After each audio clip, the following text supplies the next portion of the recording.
put a smile on your face when you're moving from place to place. Good morning, good morning, morning, good morning, morning.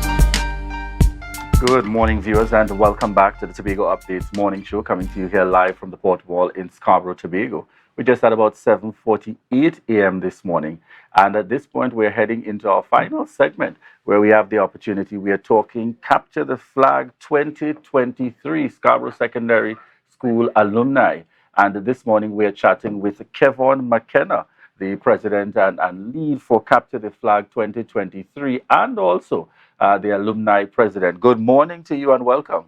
Good morning to you, welcome and welcome. Good morning to the viewers online. All right, and I know just before we get into the details of Capture the Flag 2023, it's a bit of a sad moment, and yes, folks also are very proud as Scarborough Sec alumni, but a bit of a sad time for us acknowledging the passing of one of our very own brothers and classmates, and we just pull up the photo on screen.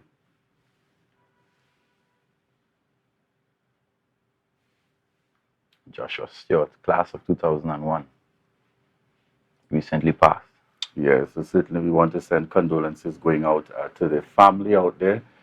Very fond memories for us coming out of 2001, and in fact the entire Scarborough Secondary School alumni, so certainly sending condolences out there to the entire family on the passing of Joshua Stewart.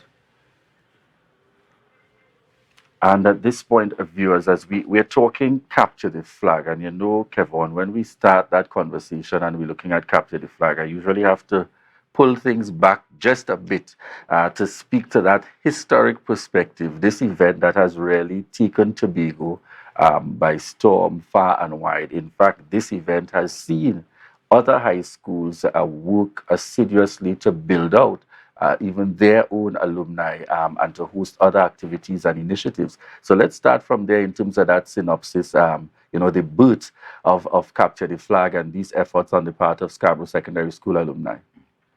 Well, in 2016, the event launched, and from there, we pushed, encouraged, helped the other secondary schools on the island to start their alumni. Most schools did not have an alumni. I probably didn't even know what an alumni does.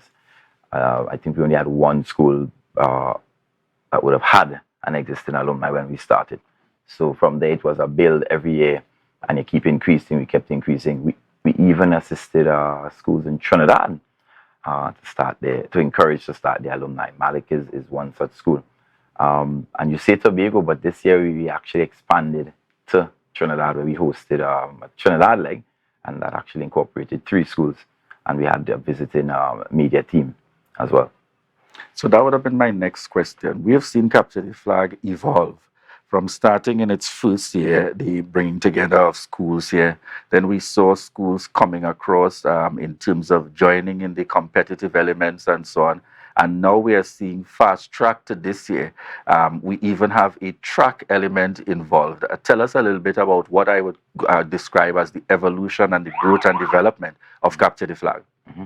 Well, incremental progress. Each year we have to look at, you know, what works, what didn't work, how we could improve, how we could add, because persons will come and throw a lot of ideas to you at the same time, and we have to look at how best this can fit in, if it can fit in. I think this year someone even messaged me and asked for all fours.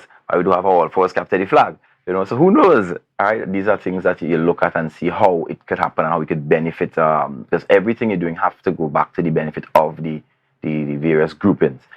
So this year we launched the Relay Festival. Quite excited about that. I know Cumbria, the secondary school. Remember talking with the principal this week. I think hope she will attend the event. I think she's attending the event, and they will have some school kids in the relay there. Scarborough, of course, will be competing heavily. Registration closed off for that, I think, either yesterday or today. So we're there adding, and we'll see how that relay festival works. And then next year we can expand more on that. So who knows? Capture the Flag could move from football centric to relay centric, because they don't want to become too monotonous. Every year it's the same thing over and over and over. We also have to cater for the different demographics, right? So we have the kids corner, and that will cater for more the persons probably under 10. And that will have the kids element, the snow cone, the slushy, the go-karts, by Celebration Capital, Candy Central. You also have to cater for the mature audience, and then of course the after party, the zest element, you cater for what we call the zesters, right? So 3 demographics, trying to cater for everyone within the one event. All right. So I want you to give us a bit of a walkthrough of the day. Gates open from 2 p.m. What can persons look forward to this weekend for Capture the Flag 2023? Well, yes, gates open at 2 p.m. Kickoff is at 4, and we do start on time. Each year we do start on time. So get there early. By 5 o'clock, all bottles must be in by 5 p.m. And your football starts, well, kickoff is at 4, and you go from there. Your after party should start around 10, right? We have entertainment by Logic, Squid, and the Temper. I saw online some persons were saying, don't bring Temper. And I totally disagree, because if you are nobody over 35 should be telling somebody under 25 who their music should listen to, right? Just as how the persons over 45 used to tell you, the over 35, who they should be listening to, right? And you have a choice. The main event will be finished by between 9 and 9:30. And if Temper is not to your liking, you are free to proceed home. All right. I want you to tell us a little bit about the participating schools this year. We just saw the flyer up on screen. Mm-hmm. The involvement of the participating schools and that whole lead up, the process in terms of working along with these schools over time. Mm-hmm. So this year we took the pre-qualifiers, the Tobago edition, to Roxborough. That in itself took some logistics headache to deal with, but Roxborough was vibes. We have 6 schools in the final day. We have the Boys on the Hill, Scarborough, Roxborough. We have Arima coming from Trinidad, because they won the Trinidad leg. You have Speyside, and you have the Goodwood Secondary School. So you have the first set of games. You will have Goodwood, Roxborough, and Boys on the Hill. They will have to do a playoff to get the winner from that segment. So they're actually playing over games because some errors were made in the pre-qualifiers, and we didn't have time to play over.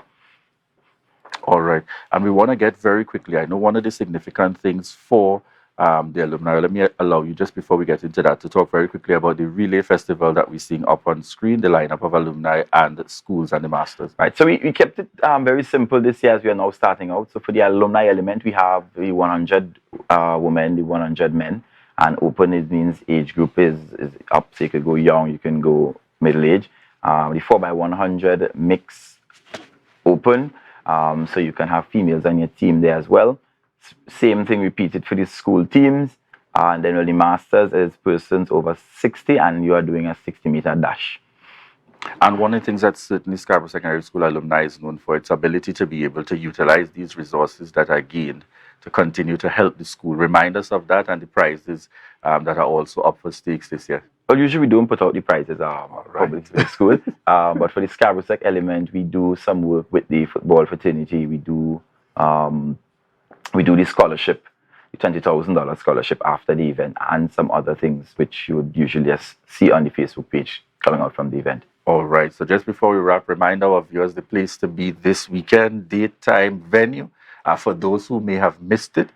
So Sunday the 23rd July, all roads lead to Dwight York Stadium. Gates open at 2 p.m. Kickoff is at 4. You can get tickets at Lost Restaurant and Bar. That's on Lowlands Mall, right here on the Port Mall at ID Prince. You can also get tickets at 7th Avenue Apparel or online at Island E Tickets. Tickets for the red area, what we call Krypton. Now, the stadium is not categorized for this event as covered and uncovered. It is categorized as Krypton because Krypton covers the entire covered area and piece of the uncovered area. So it's classified as Krypton. And then so that's everything to the west. And that tickets for that right now, it's $100. And the other side, everything on the east, which is the entire uncovered side, that is $60. All right, so the place to be this weekend, folks, is Capture the Flag 2023, the Dwight York Stadium, and persons can also pay at the door. At the door, you pay more, so yes, you can pay at the door. But remember, at the end of the day, these activities are really free. What you are doing is you are making a contribution to the alumni going forward. So, Biana, we look forward to seeing you out there on the weekend. I'll be out there in the mix, all support, full support. And we look forward to Tobago and, in fact, Trinidad, all those coming across. We look forward to that full support for Capture the Flag 2023. All right, viewers, at this point, we want to say thank you very much for continuing to choose the Tobago Updates morning show. We're wrapping up at this point.